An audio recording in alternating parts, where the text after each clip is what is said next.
හරිම සුමුදුයි.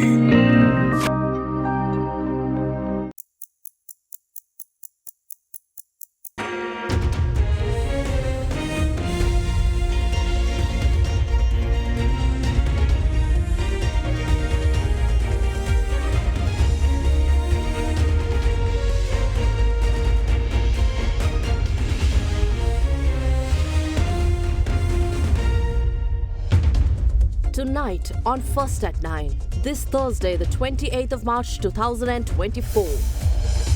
Further remanded, former Health Minister Keheliya Ramukwella remanded until April 8th over the case on importing substandard drugs to the country. Court requests a list of hospitals that administered the questionable vaccine.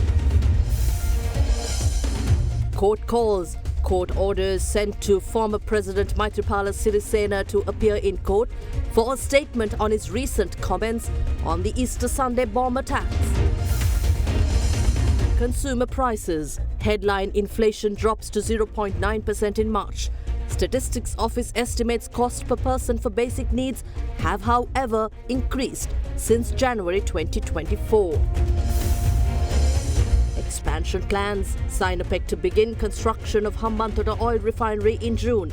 Investment to be doubled. ඔබේ විශ්වාසය දෙනු සෙන්සුරයින් දැන් ළඟමැති ෆාමසියෙන් ලබාගත හැක.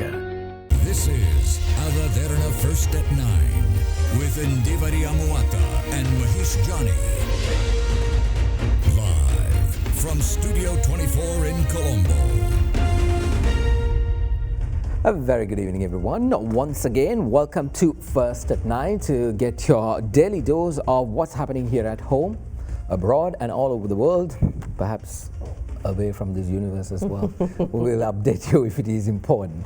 A very good evening, Indivari. Good evening, Mahesh. Good evening, and a warm welcome to your primetime English news service, Ada Derana English. Here we are with the very latest from across Sri Lanka and around the world. We have a number of updates, of course, on the development of the former health minister's case related to substandard medicines being imported to Sri Lanka. But thereon, we are talking about Sinopec investments and the former president's statement.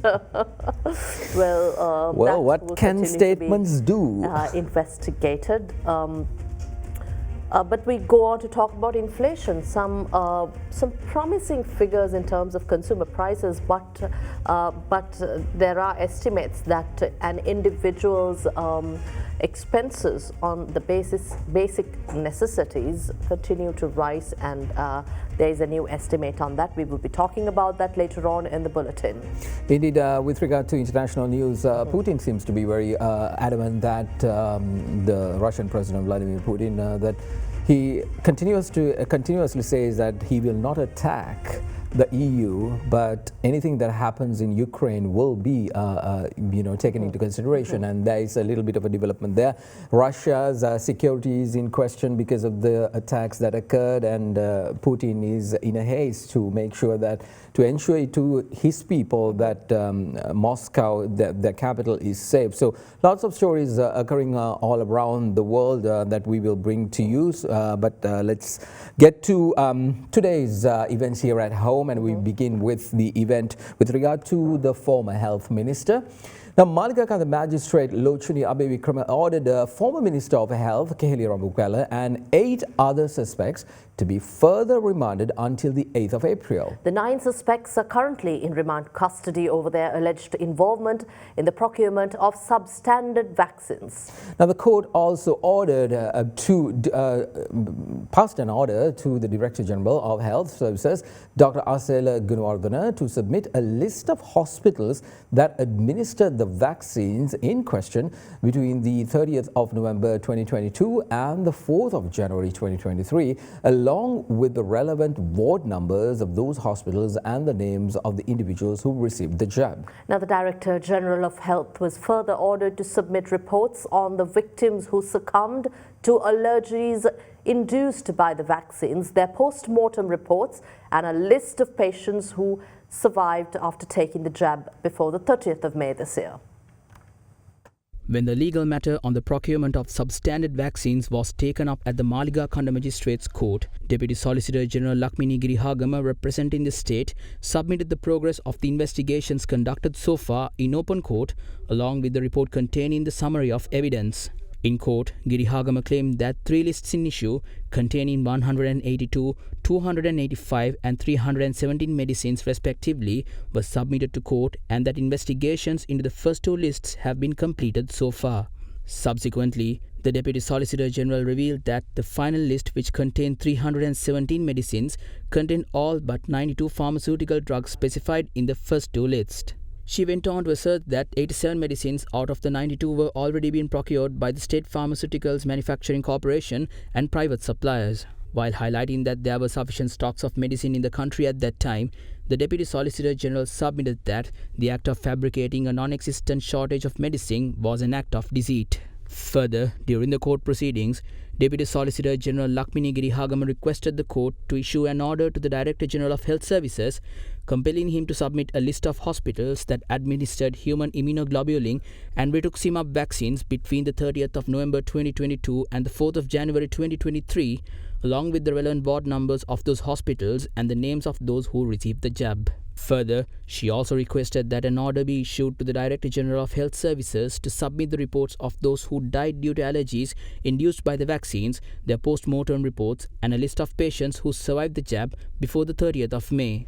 Meanwhile, the state also sought an order compelling the Secretary to the Ministry of Health to submit a report containing information on whether an investigation was conducted on the distribution of the vaccines in question to the Medical Supplies Division. Further, the Deputy Solicitor General urged the court to compel the Health Secretary to specify who conducted such an investigation, along with the concluding remarks or recommendations of that investigation, provided that such an investigation was conducted. While issuing the orders sought, Maligakanda Magistrate Lochini Abevikrama further ordered the 9 suspects who were presented before the court, including former Minister of Health Keheli Rambukwalla, to be remanded until the 8th of April. New Dulux Pentolite Hygiene Plus. Refreshing walls for generations. Now, the Maligakanda Magistrates Court today also ordered former President Maithripala Sirisena to make a statement in court on the 4th of April over the recent comments he made regarding the Easter Sunday massacre. Now, addressing media recently in Kandy, former President Sirisena claimed of his knowledge on those responsible for the Easter Sunday attacks. Now, following this development, a directive was issued by Minister of Public Security Derana English to Inspector General of Police Deshabandhu Tendakon to launch a probe into the former president's statement, upon which Sirisena was grilled by the CID for over 5 hours last Monday. Furthermore, parliamentarian of the Samaga Jana Balawege, Dr. Kavitha Jayawardena, lodged a complaint with the CID calling law enforcement authorities to arrest the former president and conduct investigations. State Minister of Finance Shehan Semasinghe stated that issues related to debt restructuring during the second quarter of 2024 can be resolved as Sri Lanka hopes.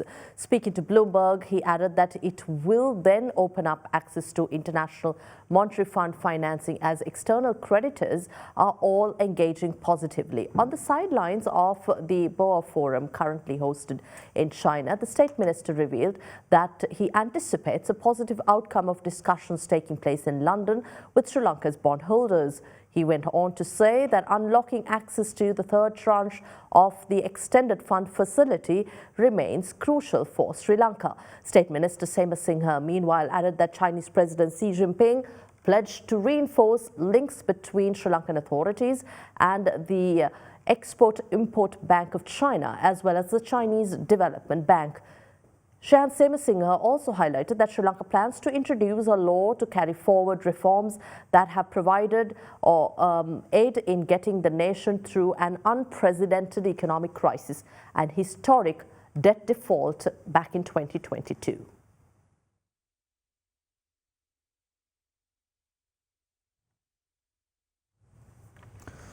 Now, a new portal to lodge complaints regarding online child sexual abuse was launched today by the National Child Protection Authority in collaboration with the UK-based Internet Watch Foundation. Now, portal aims to hunt down obscene images and videos of children circulating online. Now, speaking at the launch of the portal, President Ranil Wickremesinghe highlighted the need for a new structure and law to ensure the protection of children. The President also emphasized on the need to introduce new hotlines and set up call centers for women and children at every police station across the island on this matter. The launch of an online platform enabling the swift removal of websites, photos and videos containing or potentially containing instances of child sexual abuse took place today at the Presidential Secretariat under the patronage of President Ranil Wickremesinghe. An online portal to lodge complaints of child sexual abuse on the internet was launched today by the National Child Protection Authority. The portal was set up by the National Child Protection Authority in collaboration with the UK-based Internet Watch Foundation. The IWF functions to detect, disrupt, remove and prevent cases of online child sexual abuse. A person who wishes to lodge a complaint regarding child sexual abuse online can access the new portal through the official website of the NCPA. After visiting the homepage of the NCPA's official website, the complainant can click the Report Online Child Sexual Abuse option. Finally, the complainant can click the Make a Report option and proceed to lodge the complaint. According to the National Child Protection Authority, the complaints lodged could potentially rescue young victims from further abuse. The online portal allows complaints to be lodged completely anonymously. Complaints received by the NCPA will be directly reported to the IWF. Each and every report of online child sexual abuse received by the IWF will be manually assessed by the entity's analysts, and necessary measures will be taken to remove online images and videos of child sexual abuse victims. The new portal, which was launched today, enables the IWF to locate criminal content, to trace and determine the geographical location of the server which hosts the reprehensible content at the time of the assessment. This enables them to pass accurate details to the relevant police agency or take action themselves in partnership with the company whose services are being abused. Speaking at the launching event, President Ranil Wickremesinghe highlighted the need of establishing a new structure and enacting new legislation to safeguard children. For a few decades, we have neglected this sector. The government certainly has neglected it, and the attention that was due has not been given. The magnitude of the problem now is such, I don't think you can resolve it just within a year or so. We haven't the capacity to tackle the problem. So we will have to have a number of strategies. Firstly is short-term recommendations that have to be implemented. We have suggested the 3 existing committees to have stakeholders from the government, which should then be authority, the child care and probation services are the 2 main agencies, a representative from the ministry itself, but I think education and health also has to be presented, and so is the police. One of the areas we have to work will be with the police immediately to build up the numbers to man a women and children's desk in every police station. We must do that and go ahead. Of course, connected to these are other measures we are taking, like against drugs. We have a duty to safeguard to promote the interest of children and to prevent them from exploitation. So that is certainly far wider than the work given to the probation services and the Child Protection Authority. In my view, we will have to get a new structure and a new law. The structure would have to be one council for children, which will look at the 2 major functions. Then within it, we may have to have different terms, and one certainly will be, one is the promoting the interests, other is the protection of children. As far as probation and child care is concerned, my view is that let's give that function wholly to the 9 provinces. Question of running homes and looking after children, which I don't think the central government has to do. Now, the overall rate of inflation as measured by the National Consumer Price Index on a year-on-year basis increased to 6.5% in January compared to 4.2% recorded last December. Prompted by persistent inflation, the Department of Census and Statistics also noted a sharp rise in the country's poverty line. The minimum monthly expenditure per person to fulfill the basic needs at national level was recorded at 17,014 rupees in January 2024 as opposed to 16,524 rupees in December 2023. The overall rate of inflation, as measured by the National Consumer Price Index on a year-on-year basis, increased to 6.5% in January compared to 4.2% recorded last December. According to a report issued by the Department of Census and Statistics, the increase in the NCPI has prompted the poverty line or the minimum expenditure per person per month to fulfill the basic needs to shoot up in January compared to December last year. The minimum monthly expenditure per person to fulfill basic needs at the national level was recorded at 17,014 rupees in January 2024 as opposed to 16,524 rupees in December 2023. As per the official poverty line by district, Colombo recorded the highest minimum monthly expenditure per person at 18,350 rupees. It was followed by the Gampaha and Nuwara districts with an estimate of 18,256 and 17,892 rupees respectively. Meanwhile, Monragala district has reported the lowest minimum monthly expenditure per person in January at 16,268 rupees. A headline inflation as measured by the year-on-year change in the Colombo Consumer Price Index decreased to 0.9% in March this year from 5.9% in the preceding month. Now, year-on-year inflation of the food group increased to 3.3% from 0.3% in December, while the year-on-year inflation in the non-food group increased to 7.9% in January from 5.8% in December. Now, the contribution of inflation by food commodities on a year-on-year basis was 1.19%. Now, the contribution of non-food items was minus 0.32%, mainly due to price decreases in the housing, water, electricity, gas and other fuel groups, with a contribution of 1.22%, transport at 0.31%, alcoholic beverages, tobacco and narcotics at 0.47%.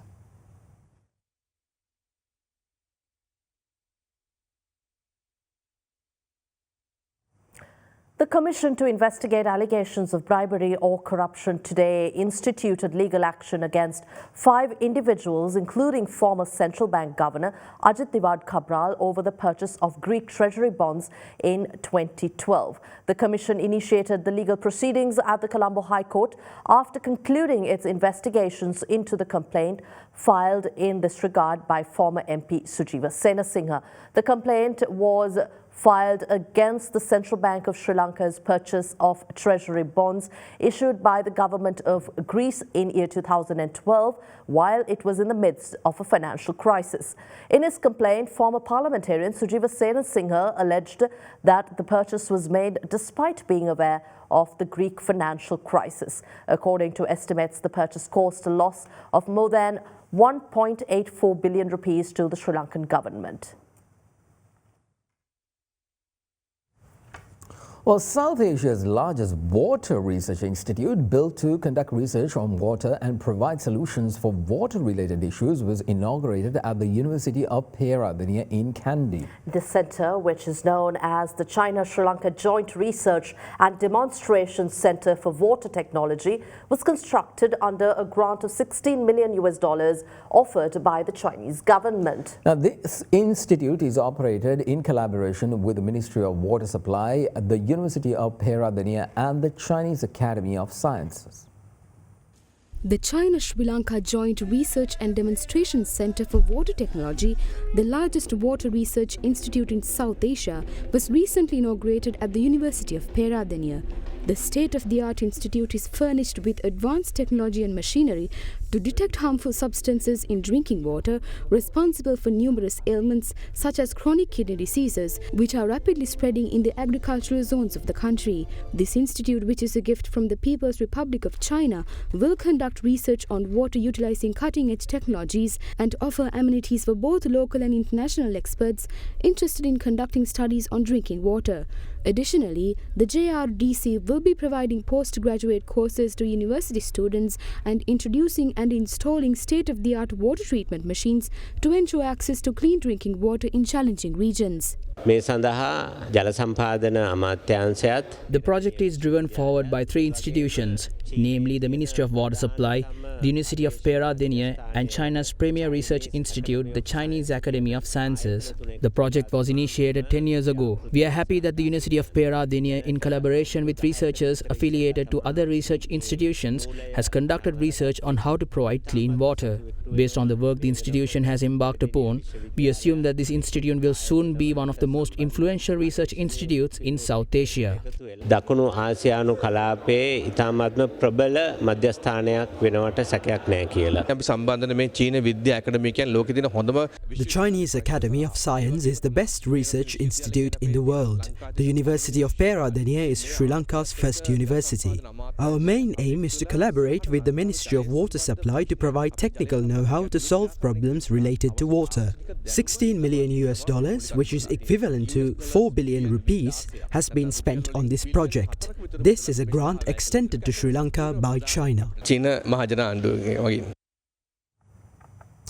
Well, the Colombo High Court today sentenced Venerable Galabuda Tenyanathera to 4 years of rigorous imprisonment for defamatory comments made against Islam in 2016. Delivering the verdict, the court added that such statements were disruptive to religious harmony in Sri Lanka and that the accused had failed to fulfill his responsibility as a religious leader entrusted with maintaining interfaith harmony. Now with that, here's a look at more news across the island in brief. The Colombo High Court today sentenced the Bodubala Sena General Secretary Venerable Galagodatte Gnanasarathera to 4 years of rigorous imprisonment for defamatory comments made against Islam in 2016. The Attorney General had filed 2 indictments against the monk based on a complaint filed by former MPs Mujibur Rahman and Asad Saleh over the defamatory comments made during a 2016 media briefing convened at the Kuragala Buddhist Monastery. The court found Gnanasarathera guilty of both indictments, sentencing the accused to 2 years of rigorous imprisonment for each to be served separately. The court also imposed 2 fines of 50,000 rupees each for the 2 indictments.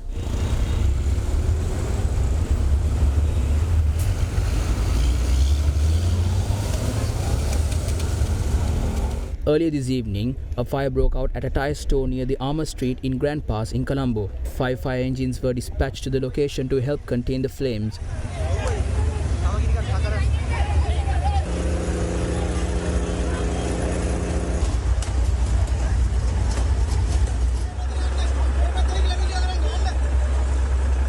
Traffic movement along both directions on the Sirimao Bandaranayaka Mawatha from Armour Street was blocked due to the incident. In other local news, 2 individuals arriving on a motorcycle attempted to open fire at a resident of a house in the Mahabagh area. However, as they began to open fire, their firearm malfunctioned, prompting the would-be victim to charge the 2 men on the motorcycle. In the scuffle that ensued, the 2 assailants managed to escape the scene, leaving the resident with minor injuries. Police are still unsure as to the motive behind the attack.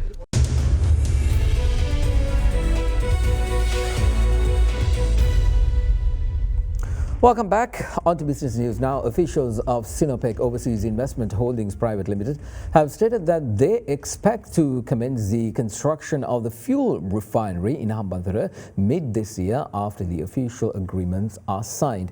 Now, the revelation was made by the Sinopec officials while on a visit to the Ministry of Power and Energy yesterday. Now, taking to the social media, the Minister of Power and Energy, Kanchan Wijesekara, said that during the meeting, he was given an update on the progress of negotiations with stakeholders for the construction of the proposed new refinery in Hambantota. Now, accordingly, the officials of Sinopec Overseas have indicated that Sinopec management has decided to double the capacity of the refinery from the original proposal as well as the investment. Sinopec representatives have further revealed that they intend to sign agreements for the project and commence work by June of this year. Minister Kanchan Wijesekara further stated that discussions regarding water supply, power supply, land allocation and BOI facilities are underway with relevant authorities by today.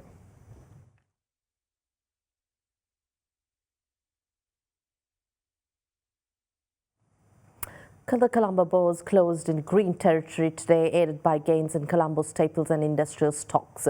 The all share price index climbed a modest 0.09% to settle at 11,444 points. John Keells Holdings plc and Commercial Bank of Ceylon were the top gainers of the index, gaining 1.17% and 2.39% respectively. Trading volume on the benchmark index rose to 98.7 million shares from 88.9 million in the last session. The benchmark S&P climbed 0.53% to end trading at 3,317.62. Market turnover meanwhile rose to 2.96 billion rupees from 1.89 billion rupees in the last session.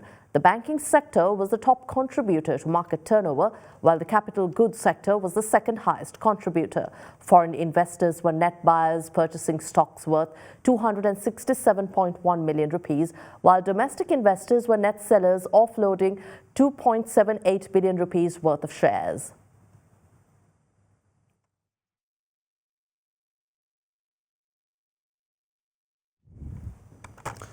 A look now at the rupee exchange rates for the day.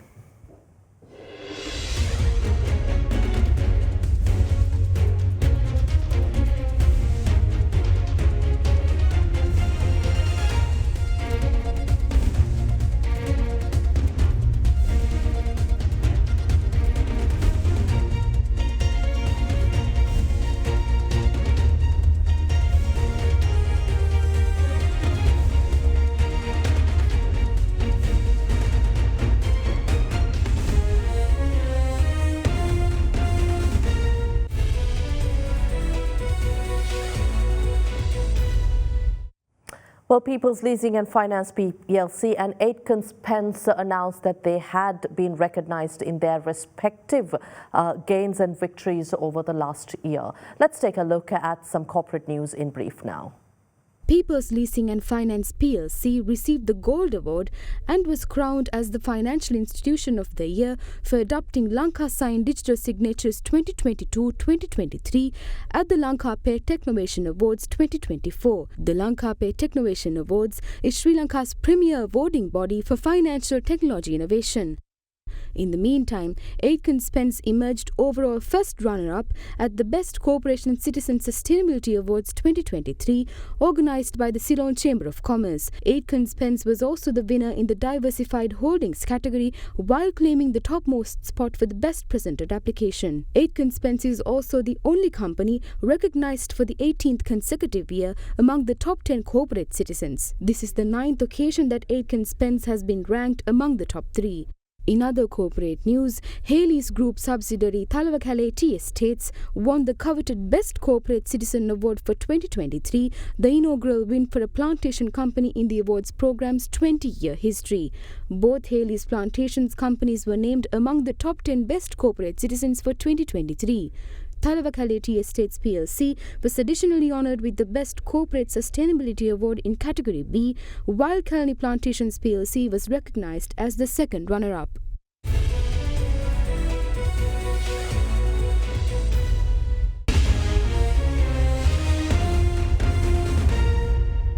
Well, that's all the news we have for you tonight. Thank you very much for joining us. I'm Mahesh Johnny. And I'm Indivariya Moatta. We'll see you again tomorrow at the same time. Have a pleasant evening. Good night.